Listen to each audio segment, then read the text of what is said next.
Kawan-kawan, ayo kawan-kawan kita cari. Kawan-kawan, ayo, ayo. Polisi pada kita.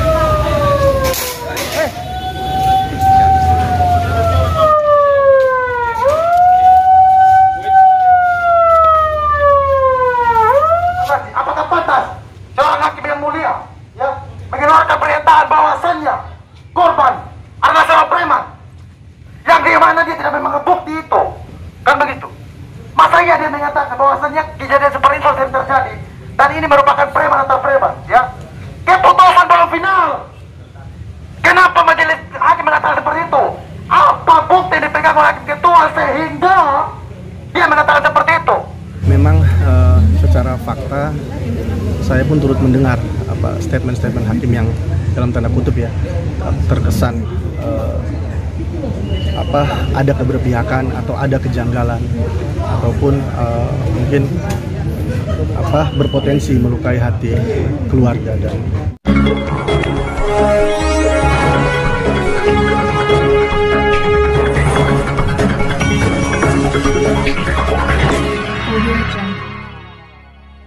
Aliansi Peduli Kemanusiaan menggelar aksi demo di depan Pengadilan Negeri Kelas 1A Kupang pada hari Senin 26 Februari 2024.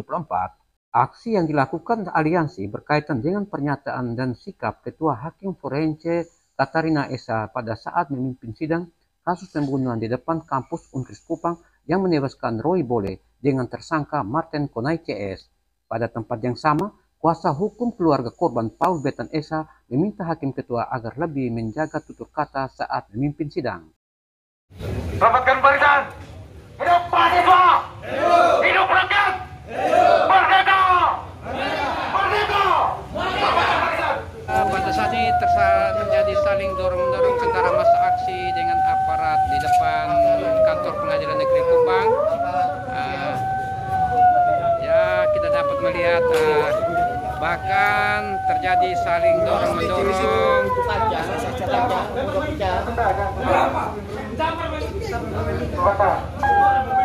Ya.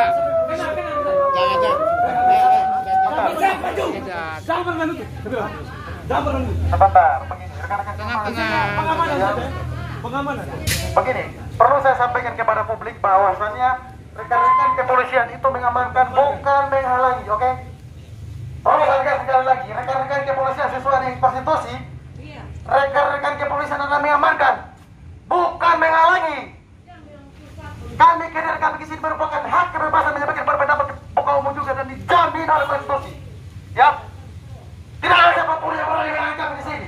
Kalau mengamankan yes, tetapi kalau menghalangi jalan, ya, ini merupakan hak kami sebagai warga negara. Hargai, tolong hargai hak kami. Kami juga manusia sama seperti kalian. Kami berhak mendapatkan keadilan di Republik ini. Keadilan kami kasih tentunya tidak terlepas dari keadilan yang ditentukan oleh pihak-pihak dengan hukum hari ini rekan-rekan semua. Ya. Sekarang saya bertanya kepada rekan-rekan Mas Haji, apakah pantas seorang hakim yang mulia, ya, mengeluarkan pernyataan bahwasannya korban adalah seorang preman? Dan tidak pantas seorang hakim ketua mengatakan hal yang seperti itu, ya, yang di mana dia tidak memang bukti itu, kan begitu? Masa iya dia mengatakan bahwasannya kejadian seperti itu sering terjadi dan ini merupakan preman atau preman, ya? Keputusan belum final. Kenapa majelis hakim mengatakan seperti itu? Apa bukti yang dipegang oleh hakim ketua sehingga dia mengatakan seperti itu? Dan dia mengatakan bahwasannya pengadilan merupakan ajang balas dendam. Saya sarankan hakim ketua, saudara kuliah ulang lagi di S1 Fakultas Hukum supaya saudara tahu apa fungsi pengadilan, ya, supaya saudara tahu. Jangan kemudian mengeluarkan pernyataan, ya, yang membuat publik bertanya-tanya, ya. Jangan kemudian membangun opini-opini yang membuat publik marah, ya. Jadi tolong, ya, yang mulia keluar, ya, dan melakukan klarifikasi pernyataan tersebut, ya. Jangan sampai membuat publik marah, begitu, ya. Saya sampaikan segala kemungkinan bisa saja terjadi, ya. Dan perlu saya sampaikan pada rekan-rekan penegak hukum di Pengadilan Negeri Kota Kupang, ya,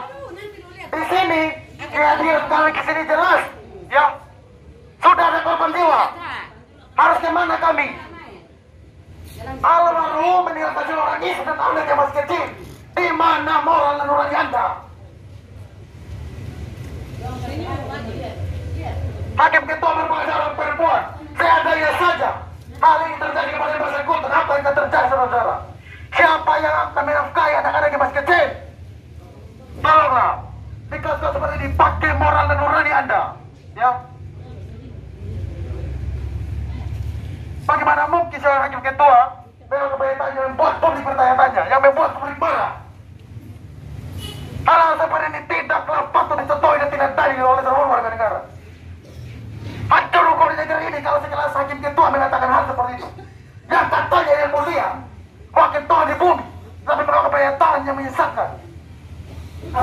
Perlu dicatat dan perlu diingat bahwasanya kami hadir di sini, kami dari BEM Nusantara mengawal kasus ini sejak awal, saudara-saudara.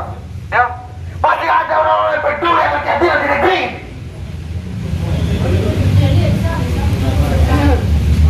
Apa kita harus berdiam diri begini atau kita terobos dengan semua? Terobos, terobos.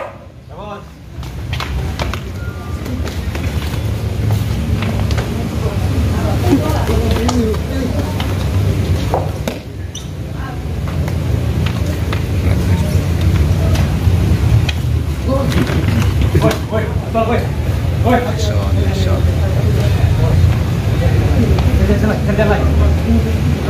Kawan-kawan, ayo kawan-kawan kita cari. Kawan-kawan, ayo. Polisi paham lagi.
Bisa disampaikan sedikit terkait dengan pertemuan dengan pihak pengadilan negeri di dalam terkait dengan tuntutan tadi, apakah sudah terjawab atau tidak?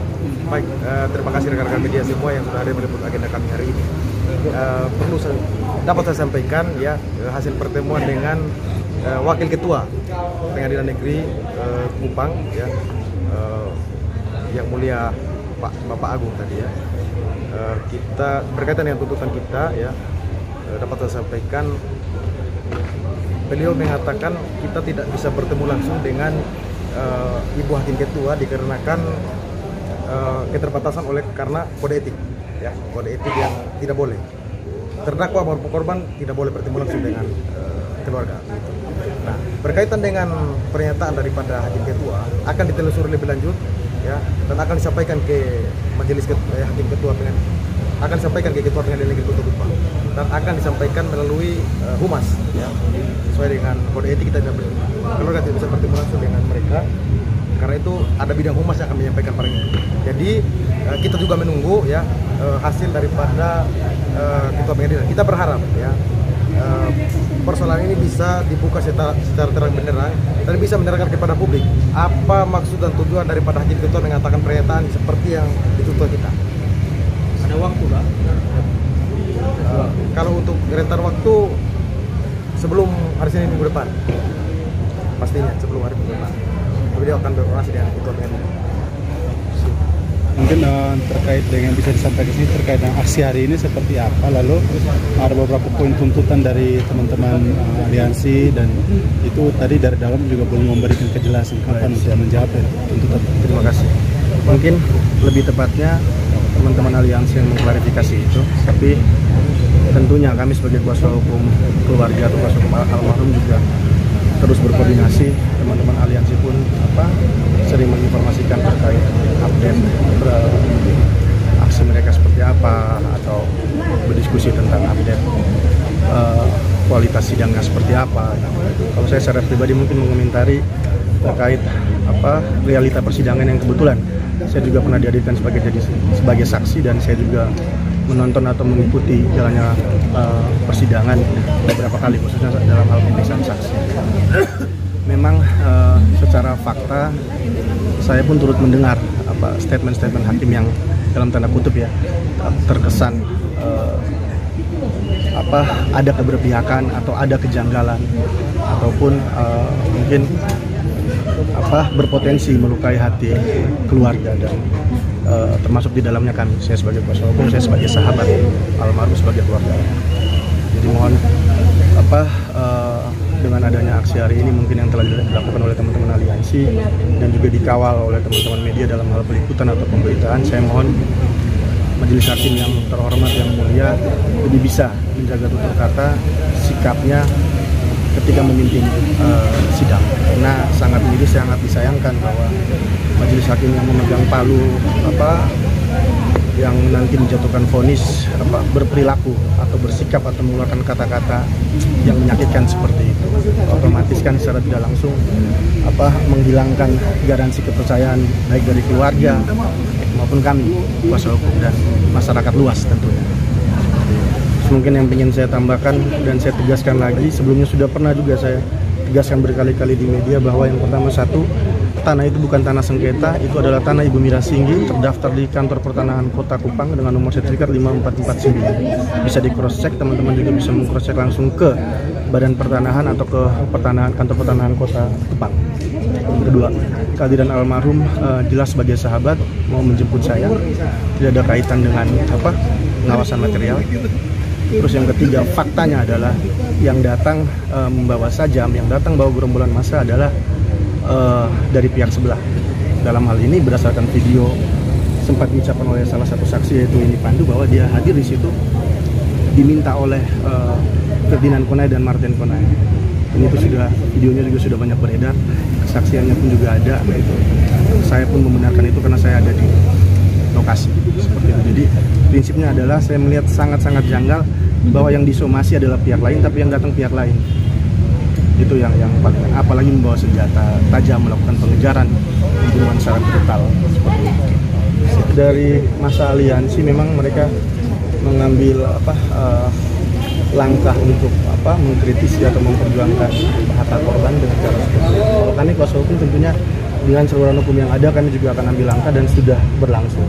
Buktinya ada pengaduan juga ke Pengadilan Tinggi untuk pengawasan hakim, ke Mahkamah Agung. Sudah kan. Berarti pernyataan hakim ini sudah diadukan ke Mahkamah Agung. Terus yang terakhir mungkin dari saya saya pengen untuk mengingatkan atau menghimbau teman-teman pengacara terdakwa bahwa mari sama-sama kita melaksanakan tugas profesi, tentunya dengan memegang teguh nilai-nilai moral kemanusiaan, dan saya harap bisa fokus ke materi atau substansi yang disidangkan atau substansi dakwaan. Ini masalah pembunuhan. Kalaupun terpaksa harus masuk ke ranah dasar kepemilikan, itu pun dengan sangat terpaksa sudah kami beberkan, kan begitu. Dan faktanya adalah itu, tanah itu adalah milik Mira Singgi, bukan milik Martin Konai atau Ferdinand Konai. Dan mohon teman-teman media juga memberitakan secara terang dan jelas terkait dasar kepemilikan tanah tersebut, biar beritanya tidak simpang siur. Siap. Makasih. Mungkin saya seperti itu. Oke, makasih.